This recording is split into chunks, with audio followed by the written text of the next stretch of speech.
नमस्कार दोस्तों, आज हम आपको ऐसे महान मनुष्य के बारे में बताएंगे जिसके पास इतना दिमाग था, दुनिया में किसी के पास नहीं था। आइए वीडियो को शुरू करते हैं।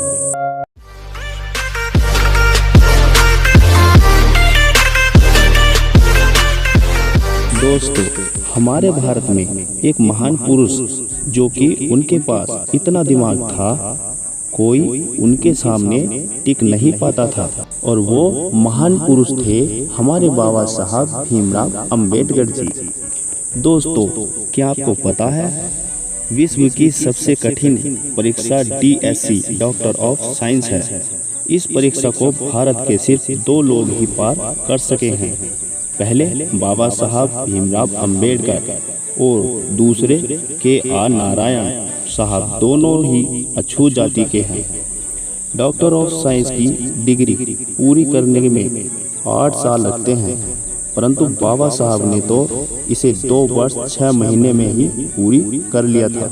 दोस्तों, जब बाबा साहब लंदन से बैरिस्टर बनकर भारत में वापस लौटे और जब उन्होंने कोर्ट के अंदर कचहरी में कदम रखा तो कचहरी में जितने मौजूद लोग थे वह आंखें फाड़ फाड़ कर बाबा साहब की तरफ को देख रहे थे और बोल रहे थे कि ये अछूत यहाँ क्या करने आया है, ये महार जाति का ये हमारे बीच कैसे बैठ सकता है, ये क्या लेने आया है, ये यहाँ क्या करेगा।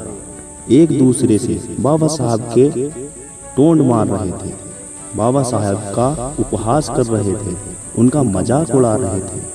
बाबा साहब अपने बैठने के लिए स्थान देख रहे थे, क्योंकि कचहरी में सबका अलग अलग स्थान होता है जहां वे बैठकर अपना कार्य कर सकें। और कचहरी में जितने भी लोग थे वे बाबा साहब से बोले, अरे ओ अछूत, वो देख तेरा स्थान वहाँ है, कोने में वहाँ जाकर बैठ जा। और वैसे भी तू तो बहुत बड़ा विद्वान है, तुझे क्या ज़रूरत है यहाँ बैठने की। लेकिन बाबा साहब ने उनके टोन मारने को गलत नहीं समझा। बाबा साहब ने उनकी बातों का बुरा नहीं माना और हंसकर बोले, कोई बात नहीं, मैं उसी जगह पर जाकर बैठ जाता हूँ। दोस्तों, बाबा साहब को यह दिखाना था कि वे कितने महान हैं और वे उस स्थान पर जाकर बैठ गए। और उसी दौरान एक सेठ वहाँ आया। वो सेठ बहुत दुखी था क्योंकि उसके लड़के को फांसी की सज़ा सुनाई गई थी। उस सेठ ने ऐसा कोई वकील नहीं छोड़ा जिसके पास वो नहीं गया। उसने मुंबई के हर वकील का दरवाज़ा खटखटाया कि उसके बेटे को कोई बचा ले, और जिसको भी अपने लड़के की फाइल दिखाता वो उसे ये कहकर मना कर देता कि तुम्हारा लड़का नहीं बचेगा। और दोस्तों, वो सेठ पूरी मुंबई को खंगालता हुआ उसी कचहरी के अंदर पहुंचा जिस कचहरी में बाबा साहब बैठे थे। उसने सभी वकीलों से कहा कि मेरे बेटे को बचा लो। सब ने मना कर दिया कि हम तुम्हारी मदद नहीं कर सकते। उस सेठ ने उस कचहरी के बड़े से बड़े वकील को अपने बेटे की फाइल दिखाई, जो वे यह बोलते थे कि कानून हमारी मुट्ठी में है।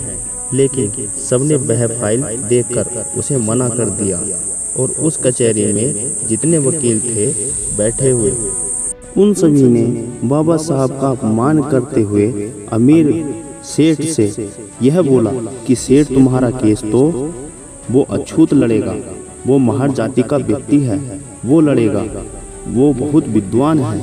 वे बाबा साहब पर टोंट कस रहे थे, वे बाबा साहब का मजाक उड़ा रहे थे और वे बाबा साहब पर टोंट कसते हुए बोलते हैं, जाओ सेठ जाओ, तुम्हारा केस वो अछूत ही लड़ेगा।